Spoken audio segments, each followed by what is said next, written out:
I'm Brittany Lewis with Forbes Breaking News. Top Senate Republicans held a press conference following their weekly caucus meeting on Tuesday. Led by Minority Leader Mitch McConnell, they addressed new voting laws in Georgia on the state's primary day. They also slammed the Biden administration over high gas prices and border security. McConnell addressed the potential of China attacking Taiwan and offered the Biden administration some advice. Listen in for his suggestion. Since today is a primary day in a number of our states, I thought it might be a good time to take a little look back at where the Senate was a few months ago when we were confronted with the widespread Democratic big lie that in Georgia there was an effort by the Republican legislature and Republican governor to engage in voter suppression by passing a new voter law in the wake of the pandemic year that we all went through as a number of states adjusted their manner of voting, picking up some of the things that were tried during the pandemic year and rejecting others.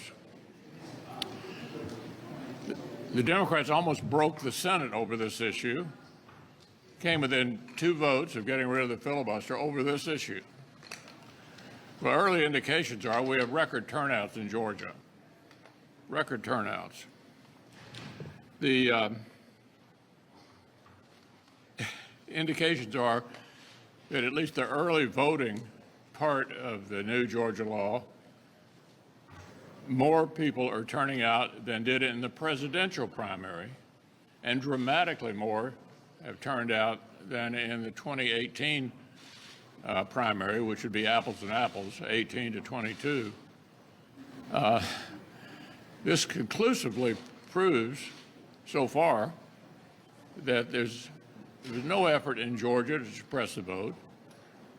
This was simply an effort to try to intimidate everybody, and a lot of corporate America bought into it, and a lot of other people bought into it, and some of you may have, to intimidate the Senate into federalizing the way we handle elections. It was a big lie, and the big lie is being in the process of disproven in Georgia today.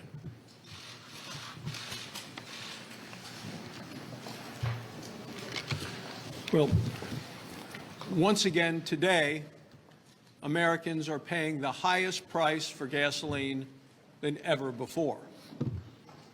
With a new record, $4.60 per gallon average, and remember the day that Joe Biden took office, it was $2.38 a gallon.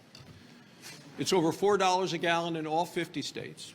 It's over $5 a gallon in New York, over $6 a gallon in California. 92% of Americans will tell you that they are very concerned about the high cost of gasoline. And the president was asked about it. He talked about it in Japan, and he called it an incredible transition. I want to make sure I had it. He called it an incredible transition. The incredible transition that's happening today with energy is we're going from being a nation that's energy dominant to energy dependent. We're going from a nation of prosperity to a nation of poverty. We're going from a nation of wealth to a nation of weakness. There are people hurting all around this country. We're at a 40-year high of inflation, highest gas prices ever, and families are running out of places where they can cut their spending. They're cutting out haircuts, they're cutting out movies, they're cutting out music lessons for the kids. For people living on a fixed income, for people living paycheck to paycheck, it's no longer about how much does it cost to fill the tank. They can't afford to fill the tank. They can just take so much money to the gas station and see how much gas they'll be able to get. And as a result of these high prices, people are cutting out activities. It's Memorial Day weekend. Picnics and gatherings are being canceled all across the country. And for grandparents who spent the last 2 years in a lockdown because of COVID and couldn't see the grandkids, now we're entering a new lockdown because they can't afford the gas to go and see the grandkids.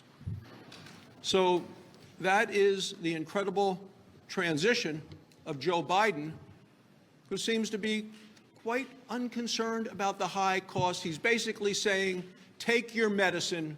We're going to get you off of fossil fuels one way or the other. We have the energy in the ground in this country. The president ought to be getting the permits passed, the permission to drill, and the infrastructure, the energy infrastructure that is so desperately needed. Joe Biden is the president of high energy prices. Let me add just a little more to the Georgia election law. As the leader said, Democrats took the Senate right to the edge on this. Basically, we're willing to federalize the national election process, to take the FEC. We're going to vote on an FEC commissioner today, the equally divided FEC, and turn it into a 4-2 FEC.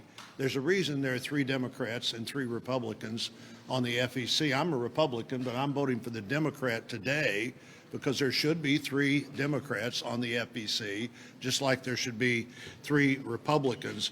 But that was part of the law they took. But part of the reason was the suppression laws that suddenly they decided were out there. The Georgia law expanded the number of mandatory early voting days. It codified drop boxes in every county, something that didn't exist at all before the pandemic. It aligned mail-in deadlines with the postal recommendations to be sure the ballots actually got counted that were mailed in. It maintained no excuse absentee voting, which neither Delaware or New York has. 2 big critics of the law were the president and the majority leader. Neither of their states have no excuse absentee voting. By Friday of last week, that was the last day of early voting, 800,000 Georgians cast early ballots. 4 years ago, 300,000 Georgians cast early ballots, and in the presidential, 326,000 Georgians voted in the presidential. Substantially more than 2 times as many people voted under the so-called suppression law as had ever voted early in Georgia before. Hopefully, now remember, this is a law that not only took the Senate to the brink over voter suppression, it was the law that moved the All-Star game out of Atlanta because of legislative suppression that has turned out producing more early voting by 4 than any other time in the state's history. The goal was to make it easier to vote, which they obviously have done, and harder to cheat, which they hopefully did. Outstanding. We have a huge crisis ongoing at the southern border, and yet what we see the Biden administration attempting to do is lift Title 42. So we know that we'll see more illegal crossings if Title 42 is lifted. And fortunately, there was a judge that stopped the Biden administration from lifting Title 42. Now, just over the weekend in Yuma, Arizona, they saw an unprecedented 1,250 illegal crossings within a 24-hour period. One day in one location. And we know how hard the folks are working at the border to protect our citizens and our nation. Republicans want the members of the CBP to know and understand we support them, and we thank them for their dedication to our country in attempting to keep us safe in spite of this administration's goals to lift Title 42. So we did put out a brand new video today that thanks those CBP officials for the wonderful job that they do in a very thankless environment with this administration. So speaking about the border crossings, we know in the former administration, there was an attempt to build a border barrier across our southern border to protect our southern states and the rest of the nation from these illegal crossings. I actually do have a bill out now that would take the unused, already paid for materials that are lying in the desert. We would take those materials and provide them for the states that apply for the use of those materials to go ahead and finish those border barriers. It is called the Build It Act. And we are hoping to allow those states to go ahead with the work that will help protect our border. Every border is a border state now, thanks to President Biden's reckless, careless policies when it comes to illegal entry into the United States. A little over 17 months ago, President Biden was inaugurated, and we didn't have the conversations I had this weekend with Floridians. This weekend, they talked about food prices, gas prices, electricity, baby formula shortages, car prices up, home prices up. Everything. Every time you go and you go anywhere around Florida, all anybody wants to talk about is, why are we seeing this inflation? If you watch all the local TV now, this is exactly what they're saying. Housing prices, inflation, have South Florida residents asking this, is this the new normal? This is not going away tomorrow or in the next 6 months, real estate economist Ken Johnson says. I mean, this is exactly what's going on all across my state. Think about this. This wasn't going on 17 months ago. 8.3% inflation, PPI, producer price index up over 11%, GDP down. We know what we have to do. The Biden administration and Democrats have got to change their act. We've got to balance the budget. We've got to start watching how we spend money. We've got to reduce the cost of living by cutting taxes and fees. We've got to streamline the permitting, reduce regulation. All of these things are doable. We've got to get inflation down, and we've got to start buying American products and fix the supply chain. Unfortunately, the Biden administration has no ability to get any of these things done. Leader McConnell. Leader McConnell. Good afternoon. Chad. Have you been briefed or heard anything about this plot by this fellow they picked up in Columbus, Ohio, had the plot to kill President George W. Bush, came across the southern border? Any reaction to that? And have you heard No, I haven't heard about that until just recently, and don't have any comments on it yet. Leader McConnell, tomorrow the Senate Foreign Relations Committee will have a hearing about Iran nuclear deal. All members of your party, except one senator, are opposed to going back to Iran nuclear deal. If that deal in fact fails, what do you think the options are for the United States of America in terms of containing the Iran nuclear program? Well, it's pretty apparent that if the administration ends up negotiating a deal with the Iranians, they will not submit it as a treaty. Without a treaty, it's not a binding agreement on the United States, and therefore the next president could choose to walk away from it.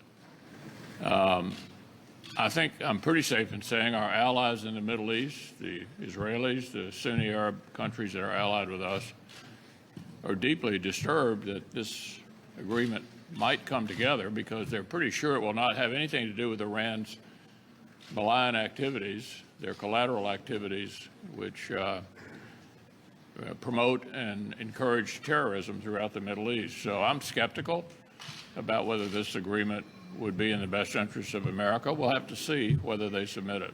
But if in fact it fails, I hear what you're saying about the record turnout in Georgia. Some Democrats and voting rights activists would argue, well, their efforts are paying off. What would you say to that argument? That they're saying that their efforts to double down on getting more voters to turn out are paying off versus what I'm having a hard time hearing you.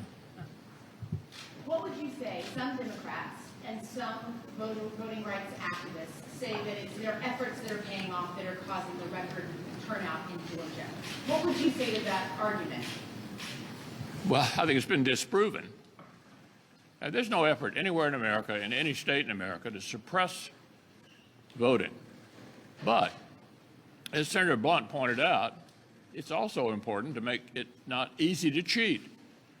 So what you want to do is encourage voter turnout, make it easier to vote and harder to cheat. And I think it's pretty obvious the new Georgia law achieved that desirable outcome. It's interesting, in national poll data, people think it actually is too easy to vote if you're looking at public opinion. I think Georgia hit the sweet spot. They obviously encouraged and made it easier to vote, but also made it harder to cheat. Leader McConnell, on Taiwan, is the U.S. policy change toward Taiwan based on the president's comment that we will defend it militarily attacked by China? And secondly, the fact that Taiwan was not included in the Indo-Pacific Economic Framework, Jake Sullivan has talked about forming some kind of stronger trade relationship with Taiwan. Is that enough consolation for not including it in the framework? Number one, the single most important thing we could do to send a message to the Chinese is to continue to help the Ukrainians defeat Putin. That's the view of the Prime Minister of Japan, the view of the Defense Minister of Japan, that the single most important thing we could do to push back against President Xi is to help the Ukrainians beat Putin in the war that's going on right now. I gather after walking back the president's comments, the administration has basically said that the policy under previous administrations remains the same. My suggestion is to this administration, sell to the Taiwanese the weapons they would need that are appropriate for any potential Chinese invasion. And that is the single strongest thing we could do to help the Taiwanese, just like we're helping the Ukrainians, defend themselves if, in fact, they're attacked. That, in my view, is a serious deterrent. Number one, send a message to Xi by beating Putin in Ukraine. Number two, by selling to the Taiwanese the weapons they need to defend themselves if, in fact, they're attacked. Leader McConnell.